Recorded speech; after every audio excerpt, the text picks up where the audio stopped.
જી sir. શાનો આરોપ હતો અને કઈ રીતે હતો? શૈલેષભાઈ ગોરધનભાઈ પટેલ જે પોતે ultra denim private limited company એક ચલાવતા હતા, એ ડેનિમ જીન્સના કપડાનો વેપાર કરતા હતા. 2016-17ના અરસામાં એક વ્યક્તિ જે પોતે દિલ્હીનો છે, શાહિદ અલી જાફર અલી, એ એમને મળ્યો હતો 2016માં અને એમણે કહ્યું હતું કે ભાઈ અમે હોલસેલમાં મોટો વેપાર કરીએ છીએ દિલ્હીમાં, તમારી પાસેથી અમે સ્ટોક લઈશું. અને 2016થી 2017ની વચ્ચે 11 મહિનાની અંદર 4,35,00,000 રૂપિયા જેટલો ડેનિમ જીન્સના કપડાનો એમણે માલ લીધો હતો ફરિયાદી પાસેથી. અને એ અનુસંધાને ફરિયાદીએ વારંવાર છેલ્લા 5-7 વર્ષથી એ આરોપીનો સંપર્ક કરતા હતા. ઘણી બધી વખત પેમેન્ટ માટે એમણે વાતચીત કરી હતી, પણ 4,35,00,000ની અંદર ફક્ત 4 લાખ રૂપિયા એમણે પેમેન્ટ અત્યાર સુધીમાં કર્યું હતું. અને એણે આપેલા ટોટલ 40 જેટલા ચેકો, એ તમામ ચેકો બાઉન્સ થયા હતા. અને એ આરોપી જે છે એને સ્ટોક પેમેન્ટ પણ ઘણા બધા ચેકમાં બેંક એકાઉન્ટમાંથી કરાવેલું હતું.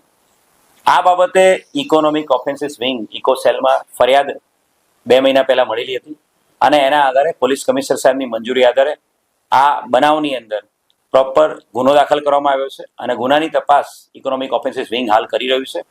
આ ગુનામાં આરોપી બાબતે ટેકનિકલ અને હ્યુમન ઇન્ટેલિજન્સ આધારે વર્કઆઉટ કરવામાં આવ્યું હતું અને ઇન્સ્પેક્ટર મહેન્દ્રસિંહ એની ચોક્કસ હકીકત આધારે ટેકનિકલ ને હ્યુમન ઇન્ટેલિજન્સ વર્કઆઉટ આધારે દિલ્હી ખાતેથી આ આરોપી શાહિદ અલી જફર અલીને પકડી પાડવામાં આવ્યો છે. એક સારી સફળતા ઇકોનોમિક ઓફેન્સીસ વિંગને મળી છે.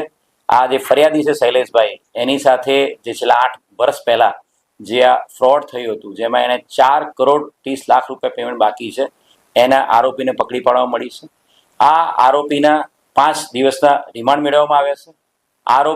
આરોપીની સાથે એના પરિવારના સભ્યો, આ તમામના બેંક એકાઉન્ટની ડિટેલ્સ પણ હાલ મેળવવામાં આવી રહી છે. અને આરોપીએ જે આ માલ જે લીધો હતો, એ માલ કયા કેટલા લોકોને, કયા વેપારીઓને આપેલો છે, એની અંદર એને બોનાફાઇડ પરચેઝર છે ત્યાં કે મેલાફાઇડ પરચેઝર છે, જીએસટી વગર એને બારોબાર માલ વેચી માર્યો, એ બાબતે ટોટલ રિમાન્ડ દરમિયાન તપાસ કરવામાં આવી રહી છે. અને જરૂર જણાશે ત્યારે અલગ અલગ ટીમો ફરીથી પાછી દિલ્હી મોકલીને આ જે એફઆઈઆર છે